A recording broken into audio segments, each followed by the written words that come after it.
Okay, sounds good. Thanks, and I am happy to be here and um, sharing some of the information with you today. Some of it you may already know, some of it may be brand new to you. And also a shout out to my colleague, Libby Levick, who's over in the Reno area. And we have worked collaboratively on several projects in the past. This is a school breakfast report that was produced by the Child Hunger Programs. It was, and it's kind of an interesting one. I've worked in child nutrition for about 16 years now. Well, in the Dairy Council, and worked with child nutrition with the Dairy Council. We've teamed up on several state and individual districts for numerous projects for breakfast. Well, according to the Food Research and Action, FRAC, Utah holds the dubious honor of being dead last in the country when it comes to breakfast participation. Just as an FYI, Nevada ranks 35th in the nation, so you're kind of in the middle. School breakfast report map, it shows the percentage of students participating in school breakfast compared to those who are participating in school lunch. In other words, if they qualify for school lunch, why aren't they eating breakfast? And that's the big question. The good news, we have a lot of improvement all across the country, but the good news, especially with Utah, our low rank has caused us to look outside of the box, outside of our schools, and outside of our value system to see what is best for the kids. So even though we are dead last, we still have a great need here, and research clearly shows that breakfast helps everyone be ready to succeed. You probably make certain that your family enjoys these benefits every morning. Well, I believe that we all must go beyond our own families and support school breakfast in every school. Even if our kids eat breakfast at home, we need to have every kid ready to learn and eating breakfast. So what does that mean in the way of support, and what could we do? What I want to do is just give a quick overview in the 30 minutes that we have. I can't go into a lot of depth, but I want to give you resources. I want to give you some models and some examples and share the problem just a little bit more that you can turn around and share it with your administrators, with your colleagues, with workers, with your parents, that we can all be on the same page. And rather than go straight through, what I'm going to do is just kind of combine all of these. This year, the United States reached a very painful milestone. It's the first time ever that over half of the public school students in this country are now from low-income families. This was released in January 2015, and it can be found at thehungerinOurschools.org. And I'll give you more information. Well, in fact, here's the website with it. So where do we start, and what do we do? If we have more than half of our students that are coming from low-income families, that means that there's a real need there. Well, the very first thing is that we can become more aware of the facts. Now, you may be very aware of it, but here's some resources that, again, you could turn around and share with your district personnel, the superintendent, the business manager, with your principals, with your managers at the schools, with parents, especially with parents, and all the stakeholders that we become more aware of it. Every day, teachers and principals and staff in schools across the country see students who can't succeed because of hunger. Well, educators who regularly see these children come to school hungry describe a whole host of problems like inability to concentrate, 88% say this, a lack of energy, 87%, poor academic performance, 84%, tiredness, 82%, behavior problems, 65%, students feel sick, 53%. If you want this full report, Hunger in Our Schools, then here's the website with it. And also I'll just mention that here is a great site that you can also go to for additional help and resources. It's the best practices with NoKidHungry.org under school breakfast.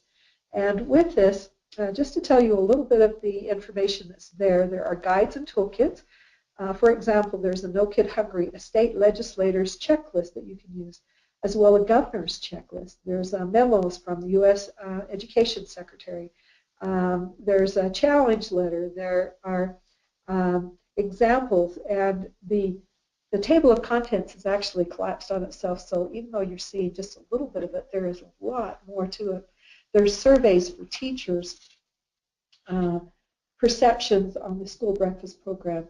There's the Hungry Free Heartland Consumer Data Report, the Wisconsin School Breakfast Report. There's media information here, a template for school breakfast letter to the editor, for press releases, tips on running a program, there's a PSA, so there's a whole host of information that you can get from the same website.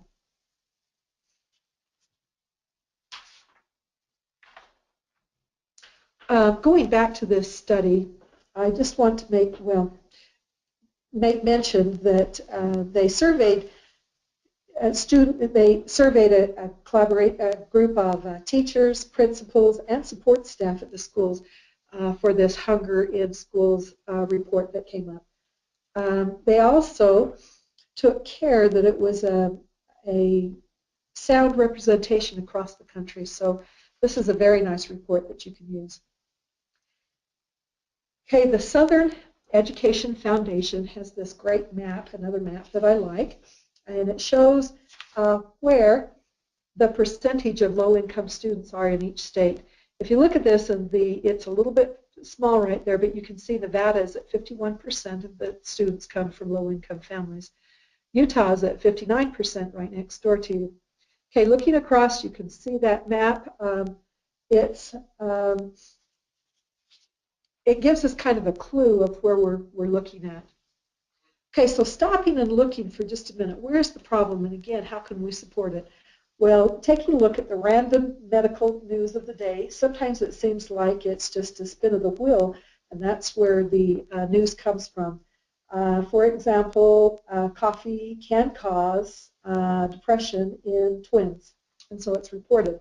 Well, let's take a look just briefly at some of the research and where you can go to for additional information. Nutrition in the brain, first off. Nutrition influences the development and health of the brain as well as the structure and function. Nutrition is critical for learning and academic performance. Children have a higher metabolic rate of glucose utilization and a higher average cerebral blood flow and oxygen utilization as compared with adults. So in other words, they're more vulnerable to nutrition changes on the brain. The kids are growing, and they're growing very fast, and they have higher demands for sleep. Higher sleep demands also mean longer overnight fasting periods, which can deplete those glycogen stores overnight. Breakfast, then, the short-term metabolic response to a fasting condition. So it's important that we have breakfast. Nutrition and the cognition begins during the gestation, so it's a long-term thing. The impact. Children are vulnerable to nutrition effects on the brain, activity, and associated cognitive and academic outcomes. So hunger impacts, the bottom line is that hunger impacts concentration. If we look at a couple of studies outside of the country, we have them both in and out of the country, and here's just a couple of third world countries and developed countries. And it shows that the students, 226 students, and they were 6 to 8 years old, 2 primary schools, and it was a ration of porridge, and the results that they improved and reversed learning and cognition. In Malaysia, and they measured the nutrition status compared to academic performance. And again, the results, nutrition status significantly correlated with academic performance. So we might say, well, these are undeveloped countries, underdeveloped countries. But it also shows that primary link that where they were at a disadvantage, that there is some reversal that can occur with it. Reading, writing, and math scores. These were with 10th graders, 475. They compared the diet to reading, writing, regular breakfast. It decreased the difficulty with writing and reading. Lunch and dinner intake, it decreased that difficulty with math. And the intakes of representing a poor diet, sugar, sweet, savory, etc., the math difficulties came up again or increased. Academic performance of 6th graders. This is for 800 6th graders, and again they looked at the nutrition and physical activity behaviors matched to standardized test scores. And the math scores went up when they were drinking milk. Yay, we like that part. Eating breakfast, yay, that's what this whole webinar is about, and physical activity. and it went down when they were drinking higher juice, sweetened beverages, and watching TV. Reading went up with eating breakfast and physical activity. It went down with sweetened beverages and watching activity. So overall, the bottom line is that energy goes up and BMI goes up for academic achievement. Energy goes up, intake, brain decay in later life. Appropriate energy and protein in first years of development, language, memory, and perception. Skipping breakfast, cognition goes down, and IQ measures. Balanced meal consumption, then disposition and motivation goes up. Okay, so moving on, then what do we do with this? We know that it makes a difference. We know research, there is ample research with the reversal, with the effects, with the impact. Then what do we do with this? And so here's a couple of resources just to point out that you can use. Starting breakfast, first off, with the Food Research in Action, they have, here's the website that you can go to. They have great infographics, reports. Over on that far right-hand side where it says Data and Publications, that's where I go to first if I'm looking for a report. And then the webinars. I'm going to share a little bit of a webinar that they just recently held. And then coming up, if you are listening to this live, then I would really encourage you to jump on this webinar on December 10th. It's 3 p.m. Eastern Time. Let's see, that'd be 12 o'clock Pacific Time. And they are always recorded, so you can go back and listen to them later. But here are nutrition directors from across the country who successfully have rolled out alternative breakfast models. Okay, so we can talk about the research, we can talk about the resources that you can turn around and give to your administrators, but you want to see the things that you can actually do in your schools and with your breakfast program. And so this is one that you might want to listen to because it's coming from those who have successfully implemented it. And again, that's on December 10th. And there's additional webinars and resources. It's just a good one to keep track of and keep handy. Okay, breakfast and learning. Handouts that you can use or resources that you can use. This Breakfast for Learning, it was released the spring of 2014. So if you have some old materials from that, throw those out. Use this newest one. Children who skip breakfast are less able to differentiate between visual images, and they show increased errors and have slower memory recall. So again, it's just supporting that same thing. What I like about this research is that it bullets it, so it's a quick resource that you can go to for information, and then it has all of the documentation at the end of it. So any of your administrators or stakeholders in academia, this is a great one to go to and look at. Children who eat a complete breakfast, and this is another very interesting one, if they eat a complete breakfast versus a partial one, they make fewer mistakes and work faster in math and numbers and checking tests, number checking tests, so very interesting. Also, this is something that's not new, but it's just restated here. The research continues there. Students who participate in school breakfast show improved attendance, behavior, standardized achievement test scores, as well as decreased tardiness. So, very good one. As we're looking at the health, breakfast for health, it reduces the tardiness. School breakfast participants are more likely to consume diets that are adequate in or exceed standards for important vitamins and minerals, such as vitamin C, vitamin A, calcium, phosphorus. School breakfast offered to all students for free may eliminate disparities between food secure and food insecure children in terms of eating breakfast at all. So a nice thing. It's also, participation is associated with lower body mass index, an indicator of excess body fat, lower probability of overweight, and lower probability of obesity. So two great studies that you can go to or reference as you're talking with people. So where are we at? What do we need to look at? What are the barriers to school? If you look at the No Kid Hungry, in their research and interviewing the stakeholders, the problem is the way breakfast is sometimes served at school in the cafeteria And a couple of the problems come up. Students are very embarrassed. Educators say that students are embarrassed to be singled out as the poor kids. They're eating alone in the cafeteria, or they're filing through separate lines. As a result, many kids will skip breakfast no matter how badly they need it. Most kids know that children going to the cafeteria in the morning are the ones getting free breakfast. There are some kids who make jokes and say mean things. So it's very embarrassing for these students. We try not to identify them, and yet this is one way that they become identified just by going into school breakfast. Sometimes it's just plain served too early in the morning. We need to get them to school on time so they can get breakfast, and for some of them, that's the only time that they get breakfast.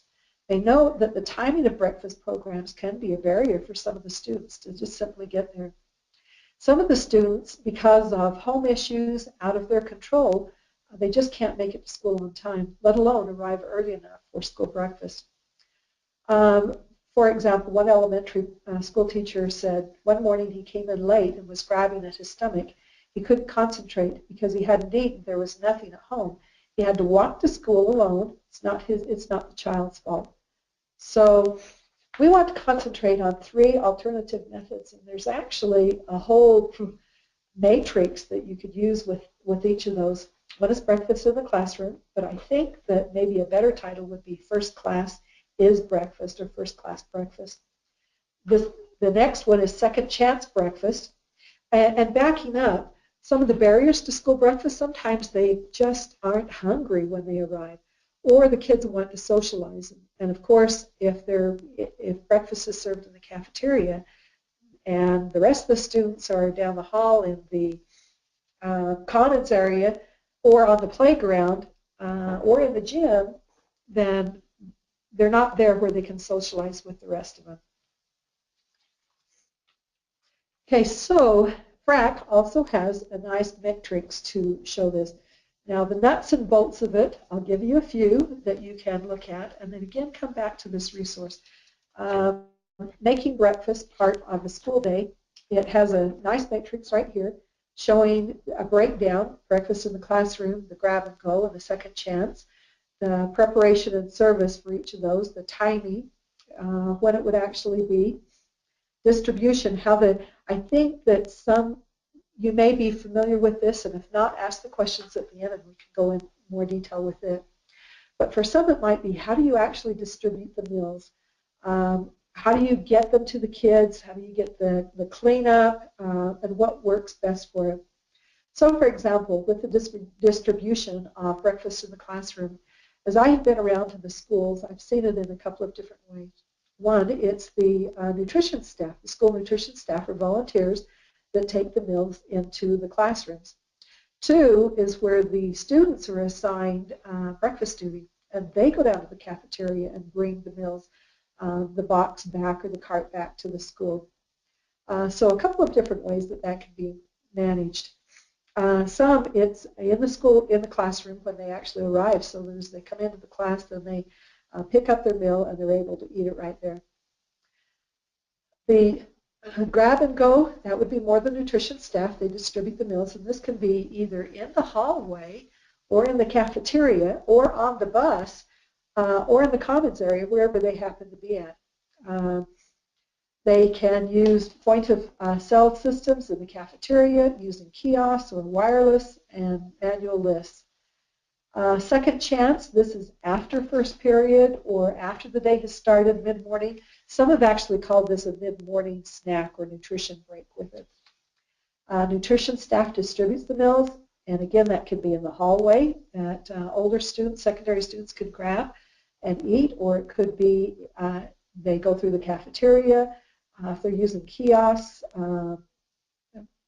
POS system, or manual list to do it. With all of these, the cleanup can be, this is a great time to teach social responsibility with the students. The students clear up the trash and wipe down the desks. The breakfast trash can be placed in the hallway to be collected by the custodial staff. And frankly, that's one of the biggest complaints that I have heard from schools that are wanting to switch over, is that the cleanup is going to be horrendous. Well, this is a great opportunity to teach social responsibility. Whether it's the breakfast in the classroom and the grab and go, students clear the trash, they wipe down desks. There needs to be ample garbage cans that are placed around that it is made available. Serving from kiosks, the garbage can should be in the hallway. And what works best? Breakfast in the classroom works very well for children that start the day in the same classroom. Grab and go, again, that could be for a bus, or it could be multiple stories, or it could be any time that in the hallway. And then the second chance works very well for older secondary students, where maybe they just physically needed that extra rest, and so they stay in bed longer and get to school just in time for that first class. And taking that second chance breakfast is a great way that their system's now awake and they're ready to eat. So there's several different ideas that are associated with each of these. And again, if you're not familiar with any one of those, then this handout is good, or ask questions at the end and we can give you some additional helps and tips with it. One other resource that was just released this November is the School After the Bell, School Breakfast After the Bell. The nice thing is that this is by secondary principals. So they were the ones that were surveyed, and they asked, most of them had actually been participating in breakfast programs. In fact, 87% the principals explored launching a similar program, or that they were involved with it for a couple of years before they were actually served with this. Okay, so the results with it. Oh, excuse me, I said a higher percent. Actually, the majority of the principals surveyed had several years of experience, with nearly 45% of them having run the program for 3 or more years. So some of them were still new to the program. Okay, the impact, it increased breakfast participation by 82%. And this is the principals that are responding to this. They expressed, 66% expressed fewer occurrences of student hunger. And there's a nice table there. They described that we went from 125 students eating breakfast to 700 students eating breakfast. Students are more settled, they're more attentive, and there have been fewer nurses' visits in the morning. This is a school in Nebraska. Anecdotally, this principal says that he used to spend $20 a week on buying fruit and granola bar for his students to grab between classes. He expressed that he didn't mind doing it, but recently the fruit has started going soft because the students are getting second chance breakfast with their friends, and they would much rather eat breakfast with their friends than come to him for a banana or a granola bar. Okay, a couple of other resources. How do you actually get started with it? One of them is you've got to have sell-in with everybody that's involved, including the kids. And through the National Dairy Council, if you go to the website and then to the Child Nutrition page, there are several different resources that you can use there. It also describes the Fuel Up to Play 60 program. Some of you may be aware of the Fuel Up to Play 60. The American Academy of, let's see, I'm getting it wrong, and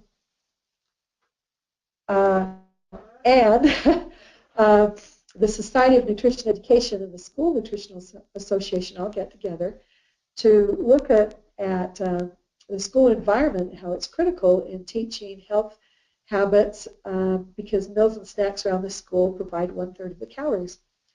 Okay, as a result of that, the Fuel Up to Play was created by the National Dairy Council and the National Football League to empower and to encourage students to be change agents.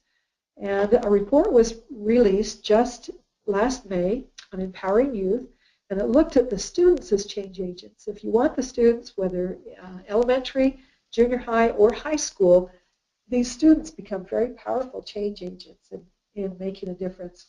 For example, if we talk about eating healthy, we want the kids and we put it out there, and they may still be stuck in the mode of stigma or embarrassment, but you might have a 12% increase, which is good. If I had a 12% increase on my savings account at the bank, I would be delighted. But then look at this 56%. 56% will eat healthier because their peers do. Kids follow kids. We follow peers. We're influenced by them. And so this is harnessing the power of the students to become those change agents in the school. In addition to that,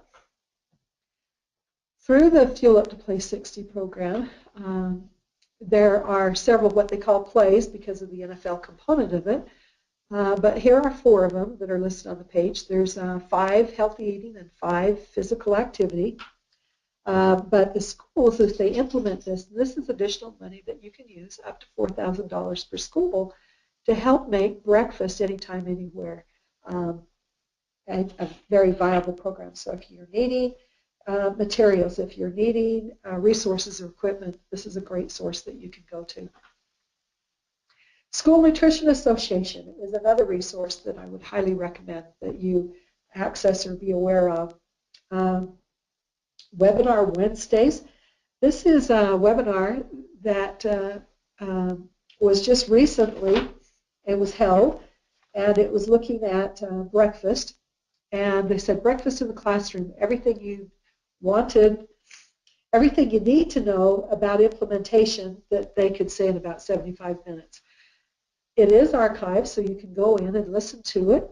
You can watch it. You can also download the slides with it. I want to just share some of those slides because of the resources that they had available.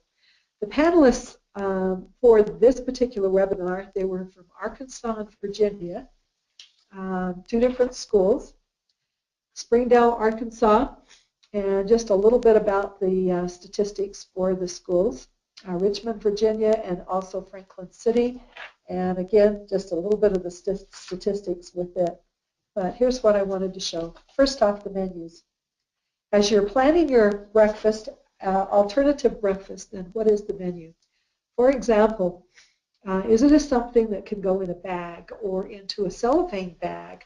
Or what about the younger kids and sticky fingers? And so planning your menus, then consider it. This is also a great picture to look at some of the ways that they've done it. On the left side, you can see them bagging up, getting ready to take those into the classroom, and carts, additional carts to take them in. Backing up, this is one for an older grade, and the secondary schools, and you can see the kiosk type setting that is there where they can grab a bag off the shelf. It's a cellophane type bag, but you could do the grab and go the same way, and then eating it in the classroom. Along with this classroom, you know, one of the concept is that the kids want to be social and they want to be able to visit with their friends. If the cafeteria is where your students gather in the morning, then this is a great place to utilize that. Accounting and claims, checklists. Some use pouches that they would put their numbers into. You can see the barcodes on the students that would be sent to the classroom. Classroom rolls are very easy to pick up and to manage in that way. Another one is scanners. And so scanners, point of purchase, a nice easy way to keep track of the students as they come through. And then bags, there are programs or funds out there from bags on the carts, you know, to the cart itself, to bags to hold the items in, or some of the taller carts with shelving that the items could be placed on, or wheelable carts that the classrooms could be bagged up and then wheeled to the individual classrooms.